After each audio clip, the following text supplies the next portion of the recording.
Bismillahirrahmanirrahim. Alhamdulillah nahmaduhu wa nasta'inuhu wa nastaghfiruh wa na'udzu billahi min shururi anfusina wa min sayyiati a'malina.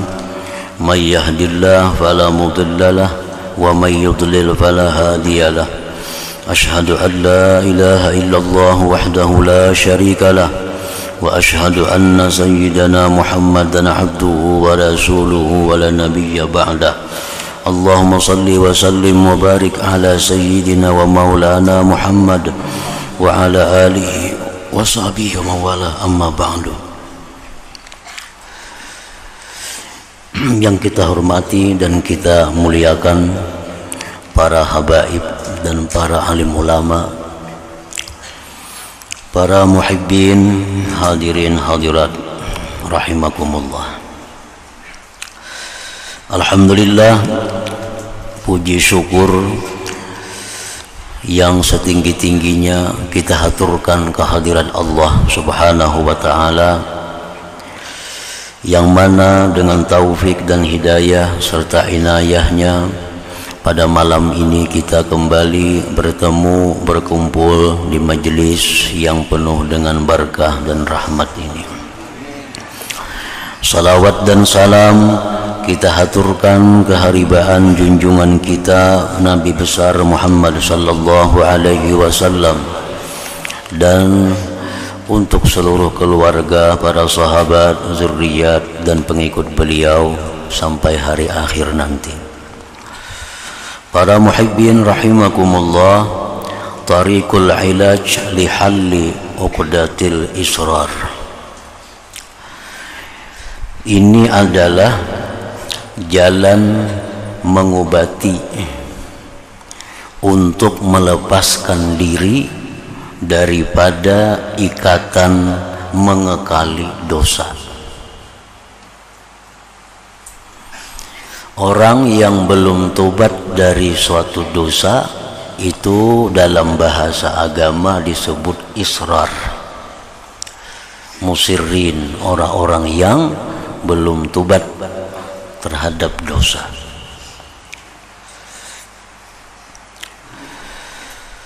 Qala fil ihya i'lam anna an-nas qismani syabun la sabwata lahu nasha'a 'alal khair wa ijtinabi syarr wa huwa alladhi qala fihi Rasulullah sallallahu alaihi wasallam ta'ajjaba rabbuka min syabin laysat lahu sabwah. Berkata Imam Ghazali rahimahullah dalam Ihya beliau, ketahuilah bahwa manusia itu terbagi dua bagian. Yang pertama, seorang pemuda yang tidak ada masa kekanak-kanakan baginya, yang mana dia hidup atas kebaikan dan menjauhi kejahatan. Itulah orang yang disabdakan oleh Rasulullah sallallahu alaihi wasallam, ta'ajjaba rabbuk, takjub Tuhan engkau. Artinya radhiya wastahsana wa azzama. Allah subhanahu wa ta'ala meridai, Allah menganggap baik, Allah membesarkan min syabin, daripada pemuda laisat lahu sabwah, yang tidak ada lagi baginya kelakuan kekanak-kanakan. Nah, para muhibbin rahimakumullah, masa kekanak-kanakan itu adalah satu masa pertumbuhan manusia yang dilalui. Di masa kanak-kanak itu orang suka berkelahi, kanak-kanak itu suka menang sendiri, kanak-kanak itu segala kumpulan sifat-sifat yang macam-macam. Nah, kalau ada pemuda-pemuda, kalau ada orang-orang yang sudah hilang sifat kekanak-kanakannya itu, maka itu orang yang diridhai oleh Allah Subhanahu wa ta'ala. Jadi sifat kekanak-kanakan itu jangan dibawa sampai ke masa muda. Karena masa muda itu lain lagi dengan masa kekanak-kanakan. Di masa kekanak-kanakan dimaklumi berkelahi, dimaklumi berbantah. Masa kekanakan dimaklumi berpakaian serba minim. Kekanakan berarti lanjang adalah mempermasalahkan, ngarannya kekanakan. Nah, apabila kita sudah berada di tingkatan masa muda, masa kekanakan ini masa yang ditinggalkan, jangan lagi dibawa ke masa muda. Masa muda, ya masa muda yang kita hadapi. Nah, kalau masa kekanakan ini masih terbawa ke masa muda, maka orang ini akan banyak melanggar hukum Allah. Masa kanak-kanak pakai celana pindik, selawar handap, maklum, yang kekanakan. Kalau sudah pemuda, selawar handap, celana pindik, itu sudah kada maklum lagi. Itu sudah bertentangan dengan agama. Masa kanak-kanak berkelahi, masa kanak-kanak mau menang sendiri, masa kanak-kanak tidak memikirkan kawan yang lainnya, itu maklum karena kanak-kanak. Nah, kalau masa sudah hilang kekanak-kanakan, sudah masa muda, maka itu jangan lagi dibawa ke masa muda. Nah, seterusnya demikian. Setelah masa muda ini ada lagi masa yang namanya dewasa. Nah, orang yang di masa dewasa ini masanya kelakuannya kelakuan dewasa. Kalau masa muda, ya masa muda ini ya umur mulai balik sampai kira-kira umur 33, itu masa muda. Syab, pemuda, umur mulai balik sampai 30-an, 33, 32, itu sudah masa muda. Nah, 33 ini sampai ke 40 itu sudah dewasa. Nah, orang yang sudah dewasa ini kelakuan jangan lagi menyamai masa muda. Masanya sudah habis, kelakuannya pun habis. Nah, masa dewasa ada kelakuan tersendiri bagi orang dewasa yang diatur di dalam agama. Pakaian orang dewasa jangan menyamai yang muda. Itu tercela. Nah, kelakuan, perkataan, tingkah laku, sikap orang yang dewasa mesti dewasa, jangan seperti anak muda. Nah, kalau sudah dewasa ini habis, ada yang disebut dengan masa tua. Nah, masa tua sudah masa 40 ke atas. Orang umur 40 ke atas itu dalam agama disebut masa tua. Nah, orang yang hidup masa tua ini itu ada kelakuan tersendiri untuk orang yang sudah tua. Jangan orang yang sudah tua ini kelakuan sama dengan pemuda. Kan orang tua tuh bahuban, itu kan sudah tua. Muda bahuban lah, kada bahubannya masih muda. Nah, kalau orang tua ini mahirangi hubannya, berarti kada mau jadi tua.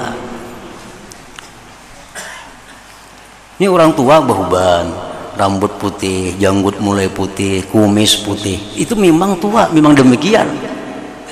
Itu sudah fitratullah, ini sudah sunnatullah.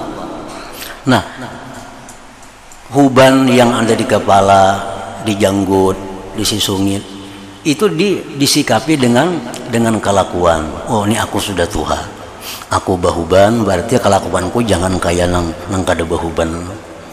Nah, aku yang sudah putih rambut, mestinya perkataanku, sikapku jangan kayak orang nang masih hitam rambutnya. Nah, mestinya demikian. Jadi ada masa dan ada kelakuan yang sesuai dengan masa seperti itu. Apabila masa yang lalu itu kada bisa diputuskan, terbawa kepada umur kita, nah itu menjadi tercela, menjadi kada baik lagi, kada ilok lagi dalam pandangan agama. Nah, sebaliknya kalau ada orang muda yang berakhlak dengan akhlak tua, itu dipuji. Nah, sebaik-baik pemuda yang berakhlak seperti akhlak orang tua, sejahat-jahat orang tua yang berakhlak seperti akhlak pemuda. Nah, para muhibbin rahimakumullah. Jadi kalau aku sudah umur misalnya 40, pakaianku nang pantas macam ini. Jangan memakai pakaian orang umur 30, jangan lagi. Umur sudah 60, pakaianku baju koko, baju takwa, kada patut lagi baju kaos cap buaya, kada usah lagi. Kada cocok lagi. Lain masanya. Lain masa. Nah, jadi Rasulullah menyatakan bahwa Allah Subhanahu wa taala meridai dan membesarkan orang-orang pemuda yang telah hilang masa kekanak-kanakannya itu. Wa hadza azizun nadir, dan ini sulit dicari dan jarang terjadi.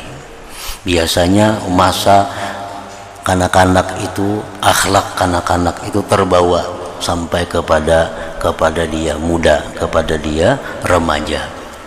Nah, apabila tidak dididik dengan ilmu pengetahuan, tidak dididik dengan pengetahuan agama, maka masa kekanak-kanakan ini akan terus terbawa ke umur yang sebenarnya tidak kanak-kanak lagi. Manusia yang pertama, manusia yang seperti itu jarang didapat. Wal qismus tsani, bagian yang kedua, huwallazi la yakhlu an muqarafati dzunub. Bagian kedua adalah orang yang tidak sunyi daripada melakukan dosa. Yang tadi orang yang boleh dikatakan kada saling dosaan. Nah, orang yang akhlaknya bagus ini jarang. Yang kedua, golongan manusia yang tidak lepas dari melakukan dosa. Ini umumnya manusia demikian, kada lepas daripada melakukan dosa, kada lepas melakukan pelanggaran hukum Allah. Summa hum yanqasimun ila musirrin wa ila taibin. Kemudian mereka itu, orang-orang yang melakukan dosa tadi, terbagi kepada dua lagi. Satu kepada orang yang tidak tobat, dan kepada orang yang tobat. Nah, para muhibbin rahimakumullah, musirrin, orang yang belum tobat, atau tobat tapi dibatalkan lagi. Jadi dosa-dosa kita yang kita belum tobat daripada berdusta, belum tobat daripada gibah, itu ngarannya musirrin. Belum tobat daripada zina padahal pernah berzina, belum tobat daripada riba, belum tobat daripada sombong, belum tobat daripada riya, belum tobat daripada macam-macam dosa. Nah, ini yang kita bicarakan pada malam ini, bagaimana caranya supaya orang yang belum tobat itu bisa untuk tobat. Wa gharaduna an nubayyina al-ilaja fi halli 'uqdatil israr wa nazkura ad-dawa fihi. Tujuan kami bahwa menerangkan obat, cara pada melepaskan ikatan mengekali dosa itu, dan kami menyebutkan obat padanya itu. Jadi mesti dicari, di muhasabah. Kelakuan kita mulai balik sampai sekarang, kita muhasabah. Mungkin ada dosa kita yang belum kita tobat kepada Allah. Dosa durhaka kepada orang tua, mungkin ada yang belum tobat kepada Allah. Dosa perempuan yang durhaka kepada suami, mungkin ada yang belum tobat kepada Allah. Dosa menipu orang, barangkali ada yang belum tobat kepada Allah. Dosa menzalim orang, barangkali ada yang belum tobat kepada Allah. Nah, ini yang diusahakan supaya kembali, supaya tobat. Fa'lam anna shifa'at taubati la yahsulu illa bid-dawa. Ketahuilah bahwa kesembuhan tobat itu diumpamakan syifa, kesembuhan. Sedangkan mengakali dosa itu diumpamakan dengan penyakit. Orang yang mengakali dosa, orang yang belum tobat dari dosa, itu orang yang berpenyakit. Penyakit rohani. Penyakit rohani ini dalam dunia memang belum terasa. Belum terasa. Tetapi begitu hendak mati, nah mulai terasa. Mati makin terasa lagi. Itu penyakit rohani. Jadi mengakali dosa diibaratkan penyakit, tobat diibaratkan kesembuhan.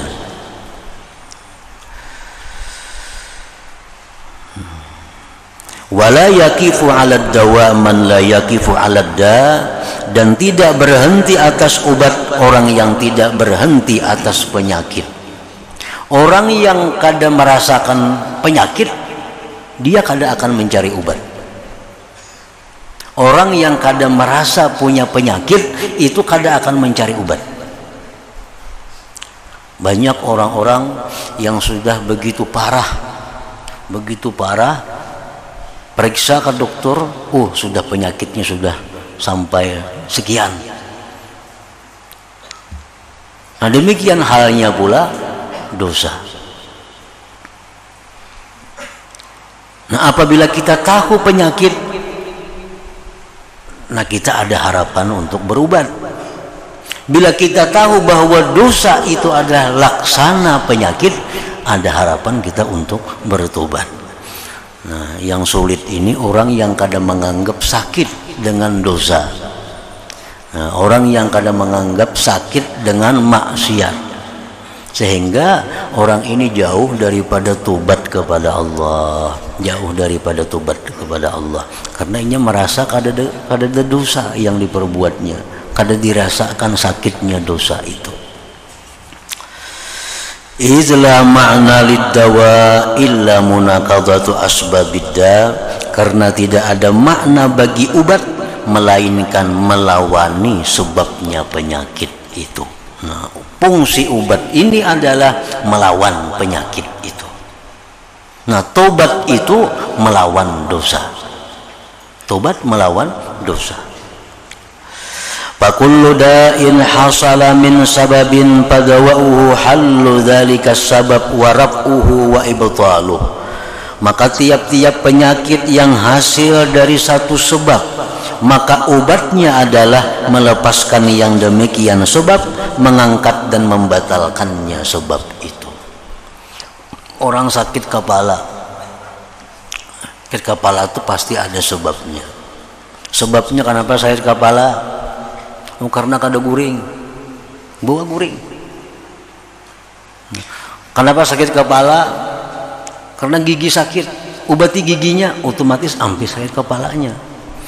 Jadi penyakit itu hilang apabila diangkat, dibatalkan sebabnya penyakit tadi. Wala yubtalu syai' illa bijiddih, dan tidak bisa dibatalkan sesuatu melainkan dengan lalawanannya. Orang nang karena penyakit panas, tentu obatnya nang dingin-dingin. Orang nang karena penyakit kedinginan, tentu obatnya dipanasi. Nah itu pasti berlawanan antara obat dan penyakit itu. Wala sababa lil israr illa al-ghaflatu wasyahwat. Tidak ada sebab bagi mengakali dosa melainkan kelalaian dan keinginan-keinginan. Kenapa orang ini sampai sekarang belum tobat? Padahal orang ini banyak melakukan dosa. Kenapa ia belum tobat? Sebabnya dua. Satu, karena dia lalai, dia lingah. Yang kedua, sebabnya dia banyak keinginan-keinginannya. Wala yudadul ghaflata illa al-ilm, dan tidak melawani akan kelalaian itu kecuali ilmu. Artinya orang yang mengakali dosa ini karena pertama ini lalai, dan lalai itu lalawanannya ilmu, mesti diberi pelajaran, diberi pencerahan. ikam ini melanggar hukum Allah, ini akibatnya kaina ini, nah diberi pengetahuan. Dengan pengetahuan itu lalu sadar. Wala yudadu syahwata illa sabru ala qat'il asbabil muharrikah lisyahwat, dan tidak melawani akan keinginan itu kecuali bersabar atas memutuskan sebab-sebab yang menggerakkan bagi syahwat itu. Nah, untuk mengobati syahwatnya ini mesti sabar. Sabarnya apa? Memutus jalur syahwat itu. Nah, para muhibbin rahimakumullah, jadi kalau hendak tobat kepada Allah mesti melalui dua hal. Satu, ilmu. Yang kedua, sabar.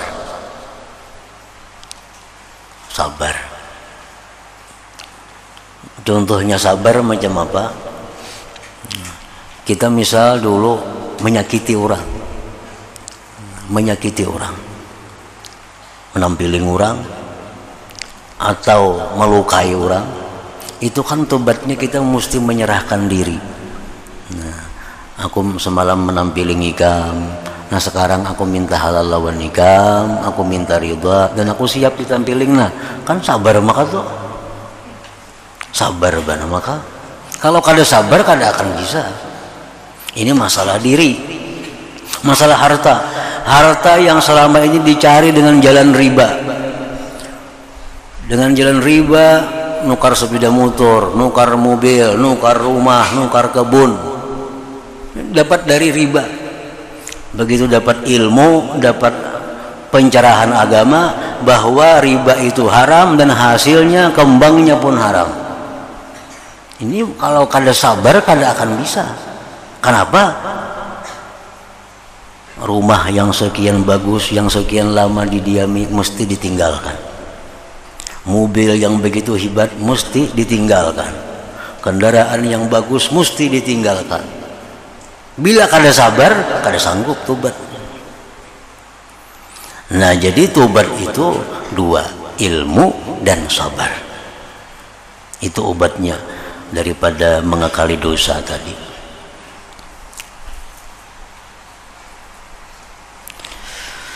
Wal ghaflatu ra'sul khataya, bermula lalai, lingah itu merupakan pokok segala kesalahan. Kelalaian, kada menuntut ilmu, kada memendengari ceramah agama, kada membaca buku-buku agama. Nah, ini adalah sumber segala kesalahan di situ. Qala ta'ala, firman Allah Ta'ala, wa ulaika humul ghafilun la jarama annahum bil akhirah humul khasirun. Orang-orang yang lalai itu pasti mereka di akhirat orang-orang yang rugi. Fala dawa'a idzan lit-taubati illa ma'junun yu'janu min halawatil ilmi wa mararatis sabri, maka ketika itu tidak ada obat untuk bertobat melainkan ramuan yang diramu daripada manisnya ilmu dan pahitnya kesabaran. Jadi ramuan ini disatukan, ilmu dengan sabar dimakan, diuntal itu. Nah, mau tobat. Komposisinya itu ilmu dan sabar. Bila dua itu mau makan, dua itu mau membiasakan, bisa tobat seseorang. Wa kama yujma'u sakanjabin baina halawatis sukari wa humudatil khamr wa yuqsadu bi kullin minhuma waradun akhar fil ilaj bi majmu'ihima fa yaqma'ul asbabal muhayyigata lis-safra. Sebagaimana dihimpunkan sakanjabin antara manisnya gula dan masamnya cuka, dimaksud dengan tiap daripada keduanya tujuan yang lain pada pengobatan. Dengan kumpulan keduanya maka dia menghancurkan sebab-sebab yang menggerakkan bagi penyakit kuning. Ini orang ini misal dibanding dengan kesehatan jasmani, orang penyakit kuning. Nah, penyakit kuning ini obatnya namanya sakanjabin. Sakanjabin itu ramuan yang diramu, ada campuran di situ gula, ada campuran cuka nang masam ada. Nah, diobati orang penyakit kuning tadi bisa sembuh dengan obat itu. Fahakaza yanbaghi an tafhama ilajal qalbi mimma bihi min maradil israr. Maka seperti demikianlah semestinya bahwa engkau paham obat hati daripada sesuatu yang dengannya itu daripada penyakit mengekali dosa tadi.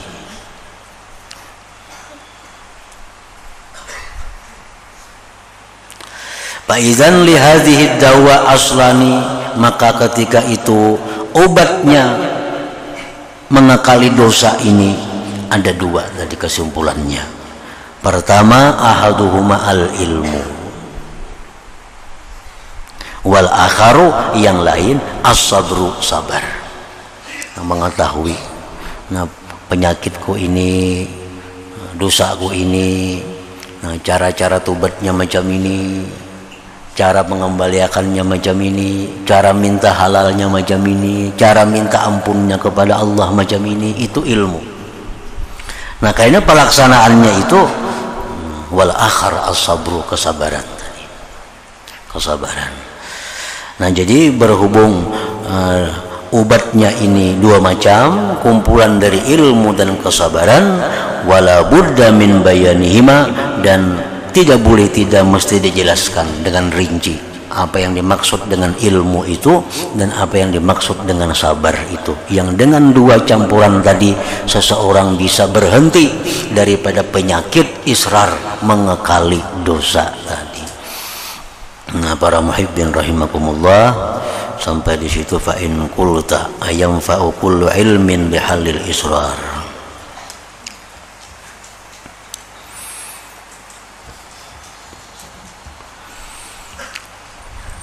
Diberitahukan kepada jamaah, insyaallah kita malam Selasa yang akan datang melaksanakan haul al-imam al-faqih muqaddam yang haul yang ke-781, sekaligus tasyakur, bersyukur kepada Allah atas 20 tahun majlis Tariqah Alawiyah Nurul Muhibbin ini. Insyaallah kita laksanakan pada malam Selasa yang akan datang ini. Ila hadratin Nabi sallallahu alaihi wasallam, al-Fatihah. A'udzubillahi minasyaitonir rajim. Bismillahirrahmanirrahim. Ihdinas siratal mustaqim, siratal ladzina an'amta 'alaihim.